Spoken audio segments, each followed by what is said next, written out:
प्रिय मित्रों, नमस्कार। ज्योतिष सीखना सरल सीरीज के आज के एपिसोड में मैं अजय सोलंकी, एस्ट्रो एडवाइजर एवं फ्लूटिस्ट, आपका हार्दिक स्वागत करता हूं। आज के एपिसोड में मैं आपको बतलाऊंगा कि जातक की लग्न कुंडली को देखकर आप कैसे जानेंगे कि शेयर मार्केट जातक के लिए लाभकारी है, शेयर मार्केट से जातक को लाभ पहुंचेगा, शेयर मार्केट में इन्वेस्ट करने पर जातक को लाभ पहुंचेगा, कितना लाभ पहुंचेगा, हानि पहुंचेगी या कितनी हानि पहुंचेगी, इस बात की जानकारी मैं आपको दूंगा। इस विषय पर मैं चर्चा करूंगा। मित्रों, जो पंचम भाव है लग्न कुंडली का, जो कि आकस्मिक लाभ का भाव कहलाता है, यानी सडन गेन का भाव कहलाता है, ये सडन गेन का हाउस है। जुआ, सट्टा, लॉटरी, शेयर मार्केट को ही संबोधित करता है। इन बातों का एक कारक है, और चूंकि भाग्य का बहुत महत्वपूर्ण रोल होता है शेयर मार्केट में लाभ अर्जित करने में, शेयर मार्केट में कामयाबी पाने में, ये नवम भाव लाभ भाव कहलाता है और 11वां भाव आय भाव कहलाता है। आय भाव की भी महत्वपूर्ण भूमिका होती है शेयर मार्केट में कामयाबी हासिल करने के लिए। यदि पंचम भाव का ग्रह स्वामी और नवम भाव के ग्रह स्वामी और 11वें भाव का ग्रह स्वामी केंद्र के किसी भी भाव में स्वराशिष्ट होकर के, अपनी उच्च राशिष्ट होकर के 12 से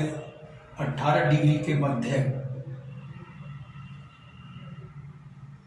विराजमान हो जाता है, केंद्र के किसी भी भाव में ये तीनों ग्रह विराजमान हो जाते हैं एक साथ या अलग अलग, केंद्र के भाव ये 1, 4, 7, 10, इनमें से किसी भी भाव में एक साथ या अलग अलग किन्हीं भी भाव में विराजमान हो जाते हैं और अस्त अवस्था में नहीं है, ना ही शत्रु ग्रह से दृष्ट है, ना ही पापी ग्रह से दृष्ट है, और ना ही इन ग्रहों के साथ पापी और शत्रु ग्रहों के साथ स्थित हैं। तो ऐसे जातक को शेयर मार्केट में इन्वेस्ट करना चाहिए। उसको इन्वेस्ट करने से लैंडस्लाइड यानी भारी मुनाफा होगा, छप्पर फाड़ मुनाफा शेयर मार्केट से होगा। यदि पंचम भाव का स्वामी, जिसकी भूमिका मुख्य होती है शेयर मार्केट में कामयाबी हासिल करने के लिए, यदि पंचम भाव का स्वामी सूर्यास्त है, अस्तावस्था में है या शत्रु राशि में स्थित है या अशुभ भाव में स्थित है, 6, 8, 12 इन भाव में स्थित है, और भाग्य भाव की भी स्थिति अच्छी नहीं है, भाग्य भाव का स्वामी भी इसी प्रकार से है, तो जातक को शेयर मार्केट से दूरी बनाकर रखनी चाहिए। शेयर मार्केट में इन्वेस्ट किया हुआ पैसा उसका डूब जाएगा, उसको कोई मुनाफा नहीं होगा, उसके हाथ कुछ नहीं लगने वाला है। यदि पंचम भाव का स्वामी शुभ स्थिति में है, यानी केंद्र में स्थित है, स्वराशिष्ट है या उच्च राशिष्ट है, और अस्तावस्था में भी नहीं है, 12 से 18 डिग्री के मध्य है, ना ही किसी पाप ग्रह से दृष्ट है, ना ही उसके साथ विराजमान है, ना ही शत्रु ग्रह से दृष्ट है, ना उसके साथ विराजमान है, लेकिन नवम भाव का स्वामी यदि अच्छी स्थिति में नहीं है, शुभ स्थिति में नहीं है, 11वें भाव का स्वामी शुभ स्थिति में है, तो भी जातक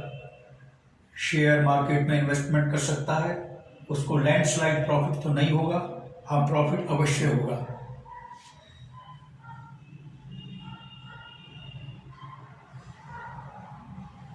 यदि पंचम भाव का स्वामी, नवम भाव का स्वामी और 11 भाव का स्वामी ग्रह अशुभ स्थिति में है, तो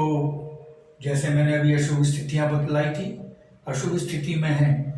तो जातक को शेयर मार्केट से दूरी रखनी चाहिए। उसको शेयर मार्केट से लाभ नहीं होने वाला है, उल्टे उसको हानि होगी। यदि पंचम भाव का स्वामी शुभ स्थिति में है, नवम भाव का स्वामी भी शुभ स्थिति में है, 11 भाव का स्वामी जो आए भाव का स्वामी ये भी शुभ स्थिति में है, जैसी कि शुभ स्थितियां मैंने बताई हैं, यानी कि ये केंद्र में स्थित हैं, केंद्र के किसी भी भाव में स्थित हैं एक साथ, या राशि परिवर्तित कर लेते हैं। 5वां भाव का स्वामी नवम भाव से राशि परिवर्तित कर लेता है, नवम भाव का स्वामी 5वें भाव से। इसी प्रकार से पंचम भाव का स्वामी 11वें भाव के स्वामी से आए भाव के स्वामी से, और 11वें भाव का स्वामी पंचम भाव के स्वामी से राशि परिवर्तित कर लेता है। यानी राशि परिवर्तन से मतलब ये है कि पंचम भाव का स्वामी अगर नवम भाव का स्वामी दोनों राशि परिवर्तन कर रहे हैं, तो इसका अभिप्राय है पंचम भाव का स्वामी नवम भाव में चला गया, नवम भाव का स्वामी पंचम भाव में चला गया। इसी प्रकार से पंचम भाव का स्वामी 11वें भाव में चला जाता है, बैठ जाता है, और 11 भाव का स्वामी पंचम भाव में विराजमान हो जाता है। तो ये बहुत शुभ स्थिति होती है। जातक को शेयर मार्केट में इन्वेस्टमेंट करना चाहिए, प्रॉफिट होगा उसको। लेकिन अगर द्वितीय भाव का स्वामी शुभ स्थिति में नहीं है, तो शत्रु भाव में स्थित है या अशुभ भाव में स्थित है, यानी 6, 8, 12 इनमें से किसी भाव में स्थित है, तो जातक को शेयर मार्केट से जो आय होगी वो टिकेगी नहीं, वो उसको फलदायी साबित नहीं होगी, वो टिकेगी नहीं। यदि द्वितीय भाव का स्वामी जो कि सेविंग का कहलाता है, जमा पूंजी का भाव कहलाता है,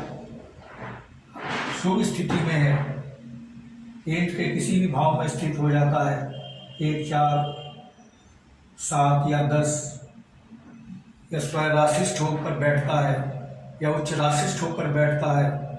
12 से 18 डिग्री के बीच में स्थित है और अस्थावस्था में नहीं है, तो जातक को जो शेयर मार्केट से आमदनी होगी वो टिकेगी, वो फलेगी फूलेगी, उसको और अधिक लाभ पहुंचाएगी। मित्रों, यदि आपने मेरा चैनल सब्सक्राइब नहीं किया है, I request you please subscribe my channel pressing bell icon, जिससे कि सबसे पहले अगला ज्ञानवर्धक एपिसोड मेरा आपके पास सबसे पहले पहुंचे। और यदि आपके मन में कोई प्रश्न है, सवाल है, शंका है, तो आप कमेंट बॉक्स में जाकर कमेंट डाल सकते हैं। और यदि शेयर मार्केट के विषय में आप इंटरेस्टेड हैं, आप जानना चाहते हैं कि आपकी लग्न कुंडली क्या बयान कर रही है कि आपको लाभ होगा या नुकसान होगा शेयर मार्केट में,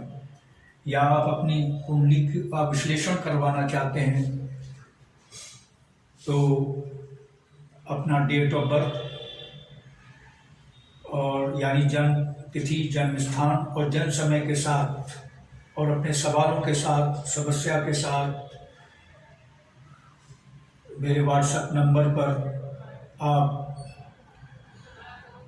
अपने प्रश्न, शंका जो भी है वो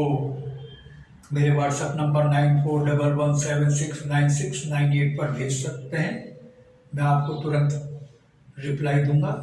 तुरंत जवाब दूंगा। मित्रों, बस आज इतना ही। धन्यवाद, नमस्कार।